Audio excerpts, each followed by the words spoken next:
Hi friends, hello friends. చూడండి, మనకైతే rice ఇస్తాను, ముందుగా చూపిస్తాను. మనకి కొత్త రకమైన చేపలతో రైస్ చూడండి, అది బుక్కడుగులు అంటారు. అవి చాలా బాగుంటాయి, కాల్చుకుంటే చాలా టేస్ట్గా ఉంటాయి. ఫ్రై చేసుకుంటే ఏం బాగోవు, ఎందుకంటే కాల్చుకుని టేస్ట్గా ఉంటాయి. చూడండి, గులిమందులు అవి ఫ్రై చేసుకుని చాలా టేస్ట్గా ఉంటాయి, ఎందుకంటే చిన్న 2 అంగుళాలు ఉంటాయి. చాలా బాగుంటాయి అవి కూడా. ఈ కార్లు అయితే చాలా బాగుంటాయి మంచిగుతో. చూడండి, మనకు చూపిస్తాను. గోల్డ్ కలర్లోను చాలా దీనిగా ఉంటాయి.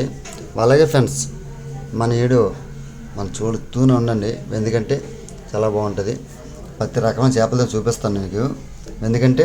అలాగే ఫ్రెండ్స్, మన వీడియో ఫస్ట్ టైం చూసినట్టుకుంటే కింద కామెంట్ పెట్టండి, షేర్ చేయండి, సబ్స్క్రైబ్ చేయండి. మంచి మంచి చేపలతో ముందుకు వస్తూనే ఉంటాను. పచ్చి చేపలైనా సరే, ఎన్ని చేపలైనా సరే చూపిస్తూనే ఉంటాను. ఓకే ఫ్రెండ్స్, నెక్స్ట్ టైం ముందుకు ఉంటాను. జై హింద్, బాయ్ ఫ్రెండ్స్. నెక్స్ట్